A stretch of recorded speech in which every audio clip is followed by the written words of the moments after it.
The Redwood Diner stood alone on a quiet highway, surrounded by dense woods that seemed to stretch endlessly. It wasn't fancy, but it had a reputation for serving the best late-night coffee and pie for miles. For decades, truckers, drifters, and locals stopped by, drawn to its neon sign that flickered faintly in the dark. Lucy, a college dropout in her early 20s, had been working the graveyard shift for a year. She needed the money and liked the solitude. The diner was never busy after midnight, just a few regulars and the occasional traveler. It gave her time to think, to dream about getting out of town someday. That night felt different. The air was heavy, almost oppressive, as if the woods were pressing closer than usual. The shift started like any other. Lucy wiped down the counter, refilled the ketchup bottles, and checked her phone. No messages, no calls. She sighed and slid the phone into her apron pocket. Around 1 a.m., the bell above the door jingled.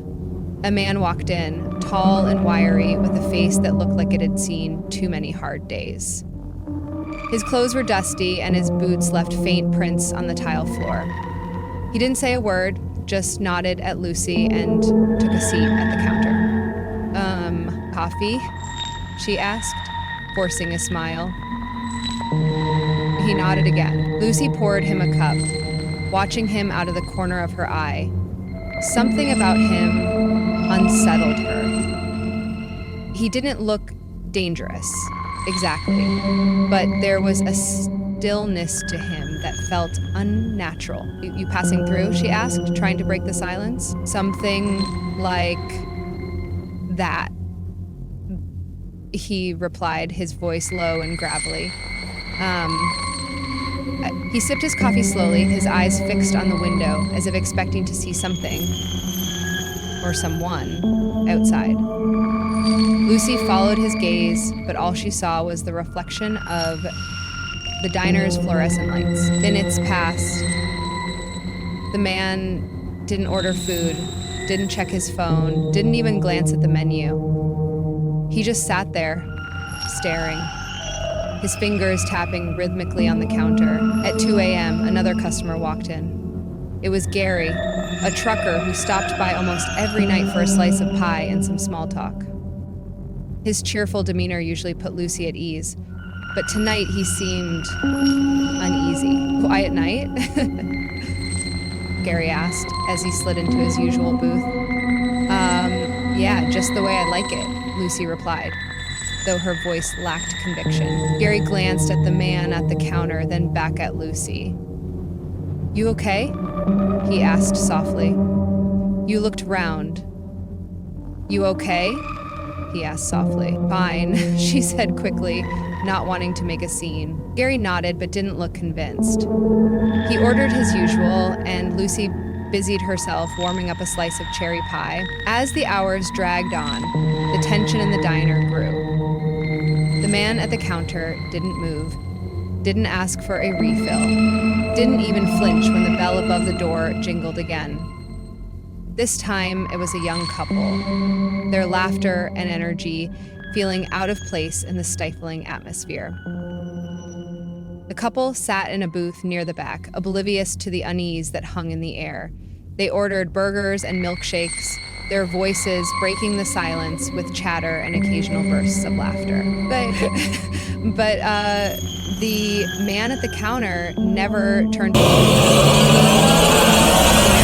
Gary either. His focus was solely on the window. At 3:15 a.m., the power flickered, the lights dimmed, the hum of the fridge stuttered, and the neon sign outside buzzed loudly before going dark. The diner fell into an eerie quiet, broken only by the sound of rain beginning to tap against the windows. Lucy's heart raced. She hated storms, and something about the darkness outside felt suffocating. She grabbed a flashlight from beneath the counter and checked her phone again. Still no service. Generator should kick in soon, she said, more to herself than anyone else. But the generator didn't kick in. The diner remained cloaked in dim emergency lighting. casting long shadows that seemed to stretch and twist across the walls. The young couple started whispering, their earlier cheerfulness gone. Gary shifted uncomfortably in his booth, his eyes darting to the man at the counter, who hadn't moved an inch. "Maybe we should close up," Gary suggested. Lucy hesitated. It wasn't standard policy to close early, but tonight didn't feel normal. Ugh. "I think you're right," she said finally. "Let me grab the keys." As she turned to head to the back office, the man at the counter spoke for the first time since his initial reply. "You won't make it." Lucy froze. "What do you mean?" she asked, her voice trembling. The man turned slowly to face her, his eyes dark and unreadable. "They're already here," he said. Before Lucy could respond, the diner's front door creaked open, but no one had touched it.